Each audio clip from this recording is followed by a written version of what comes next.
Uh,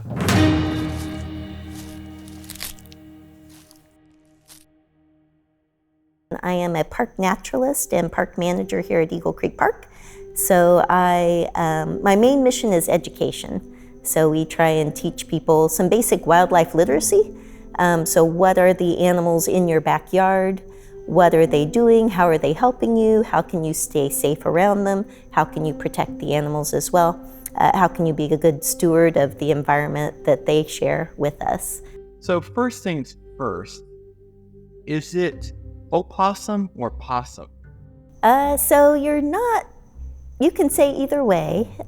It's technically opossum in North America. Then when they found Australia and found similar animals there that also had pouches, they decided to call them possums. So Australian marsupials are the possums, North American marsupials are the opossums, but colloquially people say possum as a shortcut. And when people say, oh, they're a rodent, which is a very common thing you hear about opossums, I'm sure. So what is your response? That's just incorrect? Yeah, completely incorrect. It's understandable. They do look a lot like a big rat, a rodent, but we are more related to rodents than opossums are, so completely different group of mammals. I've heard over the years about how great they are in terms of eating ticks and such. How accurate is that, or can you tell us a little bit more about the whole tick? Yeah, I mean, it's great PR, and I love it, so I do tend to bring it up, especially people who are very nervous about possums and have a lot of fears. I try and emphasize these are some good things they are probably doing. The verdict, the evidence is still pretty mixed on how many ticks do they actually eat, so it makes sense because they are very clean animals. So their back feet have these little, it's almost like a human hand with an opposable thumb. And they've got these little claws, and they'll very carefully just comb through their hair and eat any parasites that they find. I'd like people to take more time to get to know them and find out about them. There are a lot of, they can look very scary. They've got all these teeth. It's really usually a bluff. They're not meant to hurt anybody. There's very few diseases that they can spread to us. In theory, they can get rabies. It would be really, really rare, very unusual to ever have a possum with rabies. They don't get parvo or distemper. A lot of the diseases our pets get. Horse owners maybe should take some more precautions. So there's an equine encephalitis that can be spread to horses, but you want to just make sure you're keeping your feed areas very clean and not allowing possums to poop in your horse's food. So that should take care of most of that risk right there.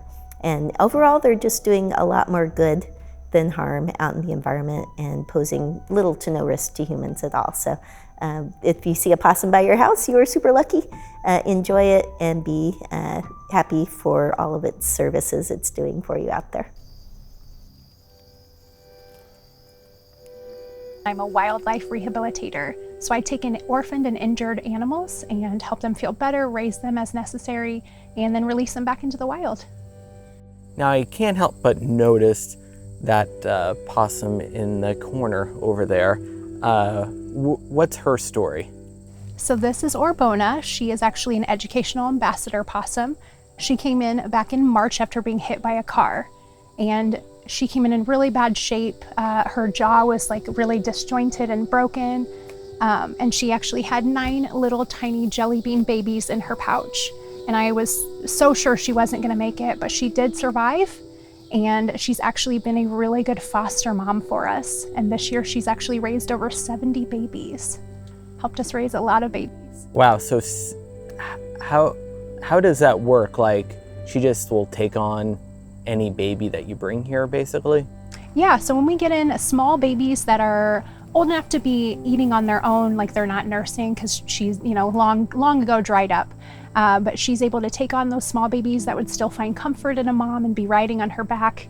So they would essentially just be, she would be their mom. And so she would, as she moves around the enclosure, they ride on her back just like they would in the wild, and they learn valuable life skills from her. And then when they get to be too big for her, the age that they would naturally part from their mom is when we take them from her and separate them out and give them the chance to learn on their own before they're at a good release weight to go. Okay, so this is Octavius.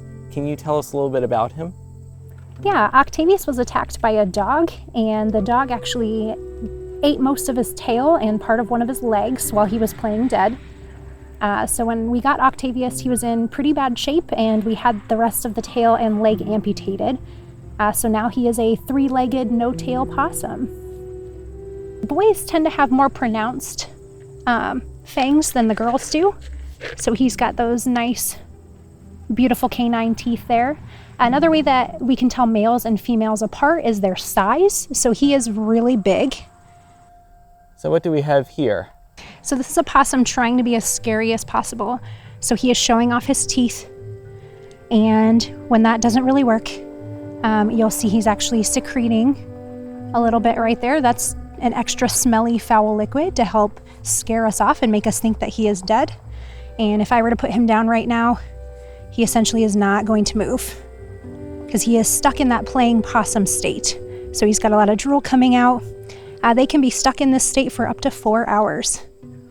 So this little guy is pretty scared. He is trying really hard to survive, essentially.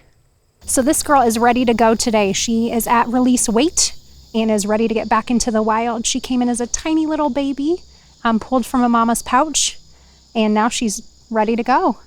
So that's what we're here to do today. So possum anatomy is really cool. So they will use their prehensile tails to grab onto things. In the wild, they will often use their tails to grab onto those crunchy leaves to help build their nests.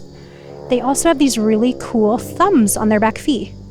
So that makes them actually really good at climbing. And then the girls have pouches on their bellies. I know you're not really happy about this. But their pouches are basically a vertical slit right here. And that is where she would have her babies, is inside that little pouch there. And they can basically open and close it like a drawstring bag. And then their front feet actually grip things kind of like a claw machine.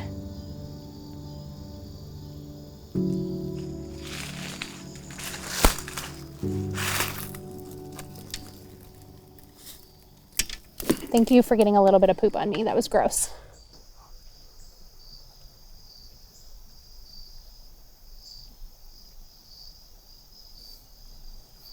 Oh, here she comes.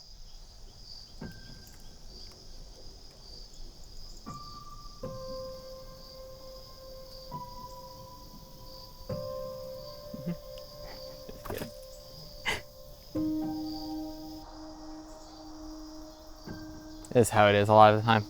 Sometimes they'll come out a little quicker. Sometimes it takes them, 20 minutes. She's pretty into exploring.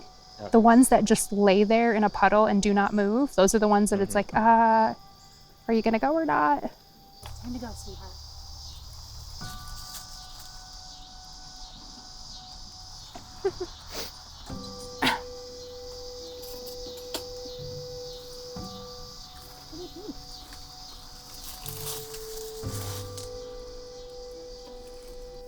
Does it ever make you sad releasing them and not seeing them again?